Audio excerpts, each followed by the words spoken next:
RCF.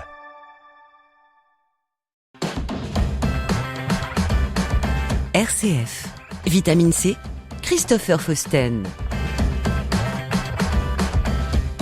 Bonjour à tous et bienvenue dans Vitamine C, le magazine des chrétiens qui se bouge autour de Châlons, de l'église de Châlons. Ravi de vous retrouver pour cette nouvelle saison sur les ondes de RCF Cœur de Champagne et sur les différentes plateformes de podcast. Et pour ce premier numéro de la saison 2024-2025, je vous propose de faire un petit retour en arrière, quelques semaines auparavant, puisque mi-juillet s'est tenu le camp d'été Scout d'Europe du côté d'Andecy, sur le territoire du diocèse de Châlons. Je vous propose de faire un petit retour sur cet événement exceptionnel.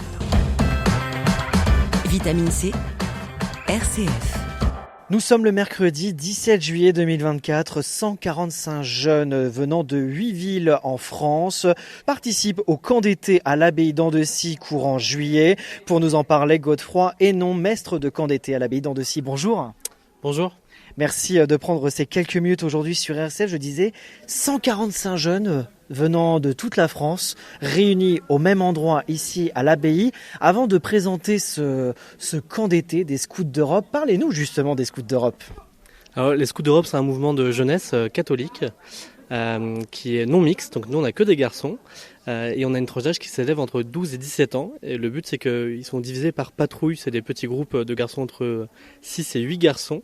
Et ils sont en autonomie dirigés par leur chef de patrouille, qui est souvent un des plus grands, aux alentours de 16 ans. Et donc c'est organisé par les Scouts d'Europe de France ? C'est ça, nous on est un réseau national, donc on est là pour accueillir toutes les troupes qui n'ont pas de chef pendant l'année et pour leur permettre de vivre du scoutisme malgré leur manque de chef dans leurs unités respectives. Donc on est à la date du 18 juillet, on est proche de la fin de ce camp d'été, ça a démarré déjà depuis plusieurs jours. Qu'avez-vous proposé justement durant ce camp d'été jusqu'à présent ? Alors on a un peu des activités qui reviennent chaque année à nos camps. Ils ont déjà fait les installations pour commencer par s'installer tranquillement dans leur coin de patrouille. Ensuite on a enchaîné avec le grand jeu, un grand moment pour la plupart des scouts qui a duré 2 jours et demi. Ils sont partis en exploration et ils en reviennent tout juste. Et actuellement on est en pleine épreuve d'Olympiade toute la journée. Et puis la suite arrivera demain avec le concours cuisine. Le concours cuisine, c'est-à-dire ? Le concours cuisine, c'est tout simplement mettre en défi les patrouilles autour de la cuisine. Donc le but, c'est qu'elles cuisinent le mieux possible. Et nous, chefs, on est là pour juger un petit peu ce qu'elles nous proposent. Et ensuite, elles sont notées. Godefroy Hénon, vous êtes l'organisation, on le disait, maître de camp d'été, on le précise, c'est le responsable de ce camp d'été ici à l'abbaye d'Andecy. C'est votre première responsabilité ou organisation de ce camp d'été ? Alors moi, c'est mon 7e camp en tant que chef de troupe. Alors là, c'est un peu particulier parce qu'il y a 8 troupes à s'occuper. Et du coup, c'est mon 2e camp dans le réseau national Don Bosco. Il faut le préciser à nos auditeurs, vous n'êtes pas tout seul, il y a quand même plusieurs adultes qui vous accompagnent pour une belle organisation ici à l'abbaye. Oui, tout à fait. Je suis entouré d'une maîtrise de 15 chefs en tout, avec chacun des qualifications différentes. On est tous motivés pour faire grandir les jeunes qui nous sont confiés. Quel retour faites-vous, vous, personnellement ? Comment avez-vous vécu ce temps-là ? Même si on est à la date du 17 juillet, il reste encore quelques jours, malgré tout. Vous pouvez peut-être nous faire un petit retour sur ce camp d'été ? Nous, on est très heureux de ce camp. On a des scouts qui sont très motivés malgré une année souvent compliquée dans leurs unités, puisqu'il n'y a pas de chef.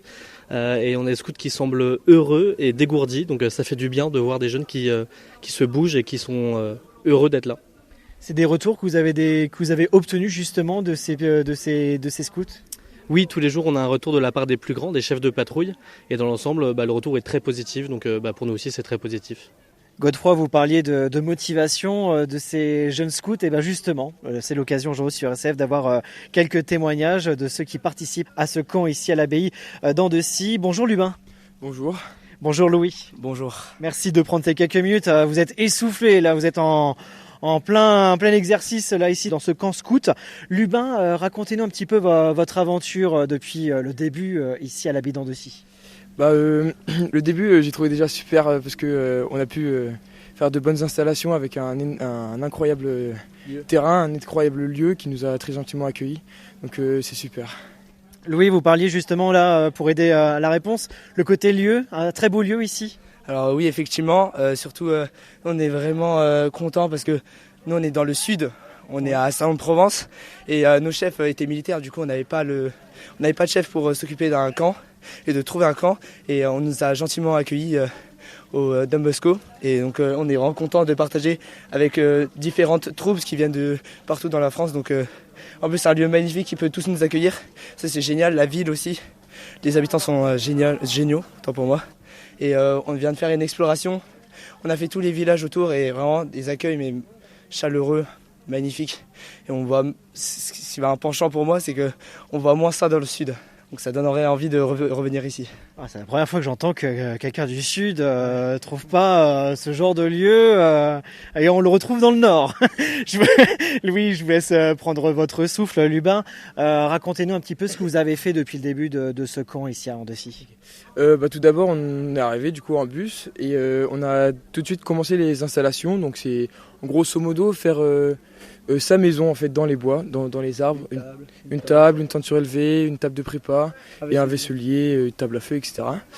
Et après ça on a fait un grand jeu, je crois. Grand jeu qui ça dure 3 jours et 2 nuits.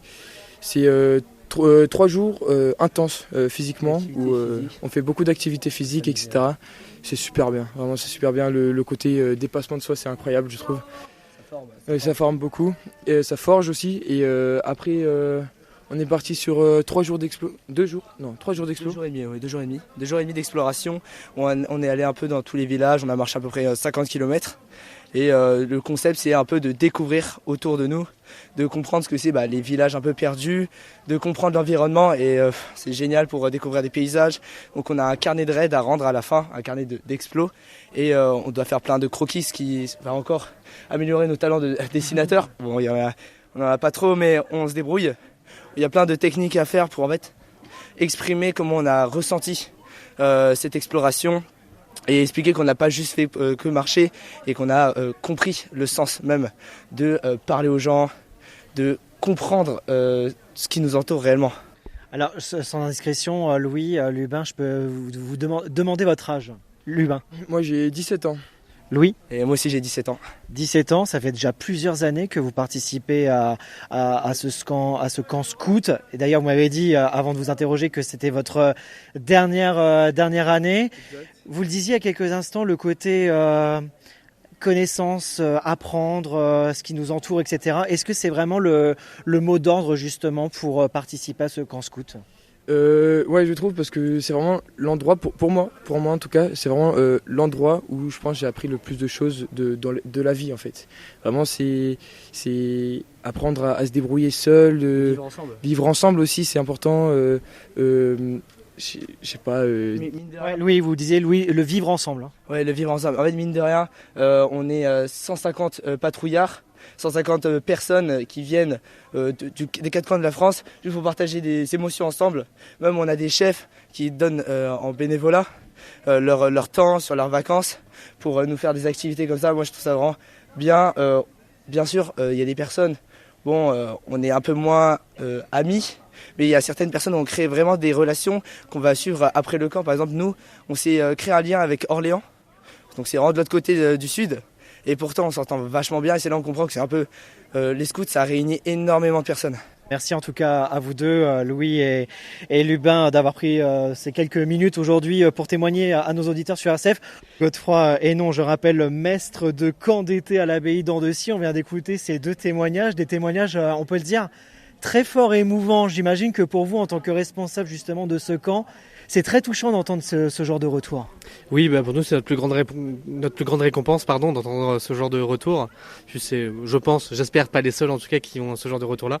Et le mieux, c'est d'entendre les retours des parents à la fin du camp, quelques jours, quelques semaines après, quand parfois ils envoient un petit mail pour nous remercier par la suite de tout ce qu'on a pu donner et transmettre. Voilà, ça fait plaisir et on est là surtout pour ça, pour faire plaisir aux jeunes et pouvoir les sortir un peu de leur quotidien, leur faire vivre des aventures un peu nouvelles. Eh bien, merci beaucoup Godefroy Hénon d'avoir pris ces quelques minutes aujourd'hui sur RCF. Je rappelle cette interview qui a été enregistrée le 17 juillet 2024 ici à l'abbaye d'Andecy. Puis je rappelle que vous êtes maître de camp d'été à Andecy. Merci d'avoir pris ces quelques minutes et on vous souhaite une belle continuation. Et puis pourquoi pas à la saison prochaine, toujours sur le territoire du diocèse. De rien, et avec un grand plaisir de revenir ici en Champagne-Ardenne. Vitamine C, l'actualité des chrétiens et les chrétiens qui font l'actualité.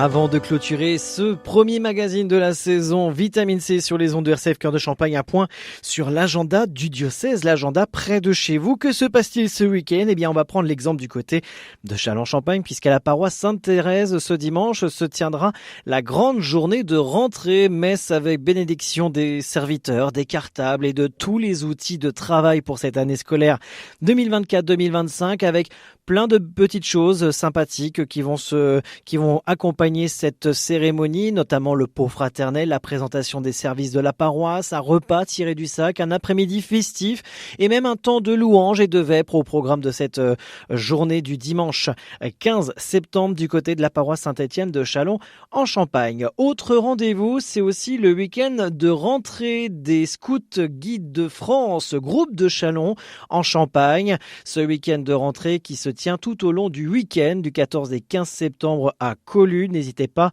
à vous renseigner sur les réseaux sociaux du Scout Guide de France.